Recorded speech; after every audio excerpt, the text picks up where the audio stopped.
बिस्मिल्लाहिर्रहमानिर्रहीम। अस्सलाम वालेकुम। मेरा नाम अहमद नवाज है और आपको अपने इस चैनल अर्ज़ मुक़द्दस पे खुश आमदीद कहते हैं। अभी इस हुकूमत का पेट्रोल बम वाला असर ख़त्म नहीं हुआ था, ऊपर से पहले तो अफवाहें आई कि इस हुकूमत का कोई वफ़द इसराइल गया है और इसराइल के सरकारी लोगों से और ख़ास कर वज़ीर आज़म से उसकी मुलाकात। तो इससे पहले कि इसकी कोई तरदीद आती, इसराइल के वज़ीर आज़म ने खुद ही इस चीज़ की तस्दीक कर दी कि पाकिस्तान से एक वफ़द आया था। उसने स्पेशल नाम लिया, पाकिस्तान से एक वफ़द आया था। अब यहाँ ये बहस छिड़ चुकी है कि वो पाकिस्तानी नहीं थे, वो पाकिस्तानी नज़ाद अमरीकन थे, उनके पास अमरीका की नेशनलिटी है तो वो उन्हीं के पासपोर्ट पे वहाँ पे गए। बात यह है कि उसमें एक दो लोग हैं जिनकी मुलाकातें मरियम नवाज और शहबाज शरीफ और एहसन इकबाल से भी थीं, और फिर एक बंदा पीटीवी का मुलाजम है मुबैना तौर, और इंडिपेंडेंट उर्दू में इसका पूरा एक कॉलम छपा हुआ है, आप जाकर उस पे देख भी सकते हैं और उसका मैं लिंक भी आपको नीचे डिस्क्रिप्शन में शेयर कर दूँ। बात ये नहीं कि कौन इसराइल गया और क्यों गया, बात ये है कि पाकिस्तानी पासपोर्ट रखने वाला कोई भी बंदा इसराइल कैसे जा सकता, क्योंकि पाकिस्तानी पासपोर्ट पे साफ और वाज़ेह लिखा हुआ है कि ये पासपोर्ट इसराइल के अलावा हर मुल्क के लिए इस्तेमाल हो। तो ऐसी सूरत में अगर कोई पाकिस्तानी नाम रखने वाला बंदा इसराइल में जाता है तो जाहिर बात है तशवीश हो, और ये अगर किसी और हुकूमत की बात हो तो बात शक शुबे में चली भी जा सकती थी, लेकिन ये हुकूमत है, इनको आती इंडिया के साथ दोस्ती का बुखार चढ़ता है। इनको अगर कोई अच्छे बिजनेस की ऑफर शैतान भी दे तो ये फौरन उसके साथ मुआहदा कर लो। और 97 की हुकूमत में मियां नवाज शरीफ साहब ने भी एक वफ्द भेजा था, और उसके तो अब काफ़ी सारे सबूत भी इंटरनेट पे यूट्यूब पे पड़े हुए हैं। और तब जो इनका MNA या कोई मिनिस्टर था वो जो गया था, वो फजल रहमान साहब की पार्टी से तल्लक था तो ऐसी सूरत में उस टाइम भी, बल्कि उस टाइम तो ये चीज़ें दब गई थी, सोशल मीडिया नहीं था, न्यूज़ चैनल्स नहीं थे, ये अब आके निकली हैं,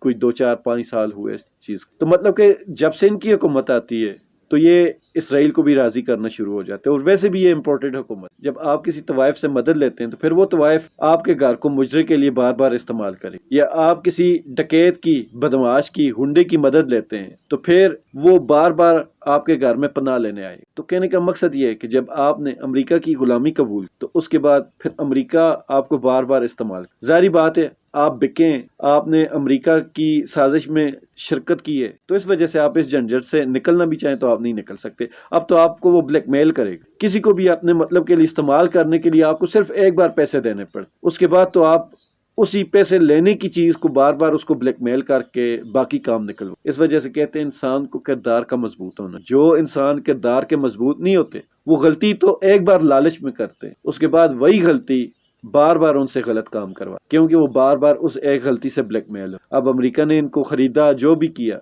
इन्होंने साथ जरूर दिया, और अब अमेरिका बार बार इनको ये तड़ियां देगा, ये धमकियां देगा कि अगर इस बार ये मेरा काम नहीं किया तो मैं आपको आपकी आवाम के सामने नंगा कर दूं। खैर अमेरिका ये कह के देख ले, ये जरा भी इस बात से नहीं डरेंगे, उनको पता है कि हम पहले से ही नंगे। तो कहने का मकसद ये है, जो अमेरिका पाकिस्तान में इतनी बड़ी वारदात डाल सकता है तो इन लोगों को अगर वो एक इशारा कर दे कि आप इसराइल को तस्लीम करें तो वो लाजमी तौर पर उसको तस्लीम करने की कोशिश ज़रूर करेंगे। बाकी इस मुल्क में मुनाफिकत, ड्रामेबाजी और झूठ इतना आम हो चुका है कि अब बड़े बड़े लोग भी इसको नई नई जदीद ज़ुबानों में इसके नाम रख के इसको काफ़ी अच्छा मतलब खेल के तौर पर लिया जाता है।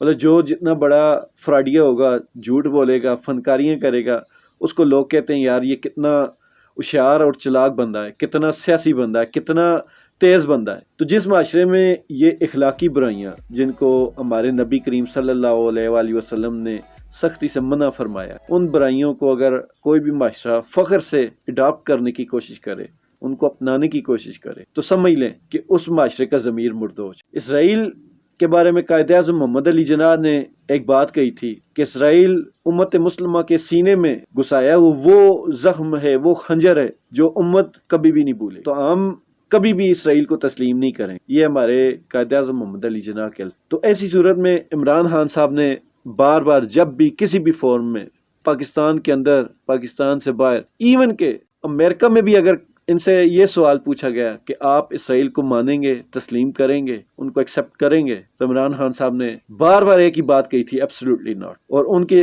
भी वही अल्फाज थे कि कायद-ए-आज़म मोहम्मद अली जिन्नाह ने अगर इनको तस्लीम नहीं किया तो हम भी कभी भी नहीं करेंगे। तो ऐसी सूरत में इमरान खान साहब इस चीज़ से क्लियर हो सकते थे لیکن ہمارے کچھ نام نہاد قسم کے لبرل نام نہاد قسم کے مولویوں نے عمران خان صاحب پہ پھر بھی تنقید کی اور ان کو یہودیوں کا ایجنٹ. میں صرف اتنا کہنا چاہوں کہ چلیں آپ خود سے لڑائی نہیں بنانا چاہتے، یہ بھی اچھی بات ہے، لیکن اب اسرائیل نے موقع دے دیا، انہوں نے تسلیم کر لیا کہ پاکستان کے سرکاری لیول پہ کچھ لوگ ہمارے پاس آئے. چلیں آپ کے لوگ نہیں تھے، ایک منٹ کے لیے مان لیں، لیکن شہباز شریف صاحب کو سامنے آ کر ایک پریس کانفرنس کرنی چاہیے اور اس میں واضح طور پر کہنا چاہیے کہ ہم اسرائیل کو تسلیم نہیں کریں. ہے ہمت؟ نہیں ہے. یہ ہمت صرف عمران خان صاحب کر سکتے اور اسی ہمت کی وجہ سے ان کو نکالا. اب لوگ مجھے سمجھ نہیں آتی کہ کیوں چپ ہے. 1-2 روپے پیٹرول بڑھنے پہ جو چیخیں مارتے تھے وہ آج چپ. ایک سویلین بندے پہ پرچہ ہو جاتا ہے آرمی کی طرف سے، لوگ چپ ہیں. حالانکہ اس ٹائم ان کا ایک اسد طور تھا جس کی کل میں پوسٹیں بھی دیکھ رہا تھا،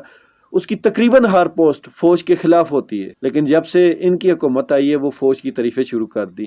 اب بلکہ اسی کے الفاظ اگر کوئی اور استعمال کرے فوج کے بارے میں تو وہ اس کو برا کہہ رہا ہو.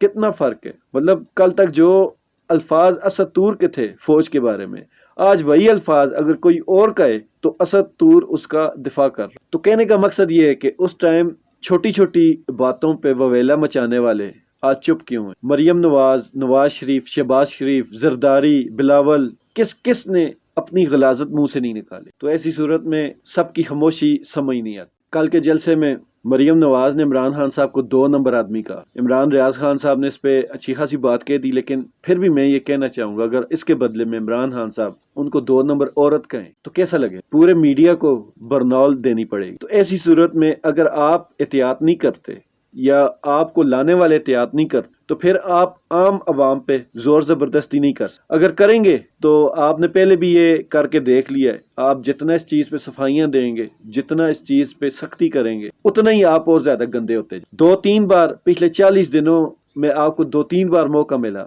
کہ آپ عوام کے سامنے اپنی سچائی بھی رکھ سکیں، آپ اپنے داغ بھی دھو سکیں، لیکن آپ نے گوارا نہیں. میں پچھلی کوئی 4-5 ویڈیوز میں اس بات کا ذکر کر چکا ہوں کہ ہمیں آپ سے محبت ہے، ہمیں اس ملک سے محبت ہے، اس ملک کے اداروں سے محبت، لیکن خدا را اس محبت کو یک طرفہ نہ چھوڑیں. ہمیں بھی بتائیں کہ آپ کو بھی ان سب سے محبت، عوام سے محبت ہے، اس ملک سے محبت. اگر آپ یہی چاہتے رہیں گے کہ ہم یک طرفہ محبت کرتے رہیں تو پھر اس یک طرفہ محبت میں اظہار ختم ہو جائے، اور جب اظہار ختم ہوتا ہے تو دنیا کے لیے وہ محبت نہیں رہے. امید کرتا ہوں کہ آپ ان چیزوں کو سمجھیں گے اور اصل معنوں میں اس یہودی نواز حکومت کو ہمارے سر پر زیادہ دیر تک مسلط نہیں رہنے دیں گے. اللہ تعالیٰ اس ملک کا اور اس ملک کے مخلص لوگوں کا حامی.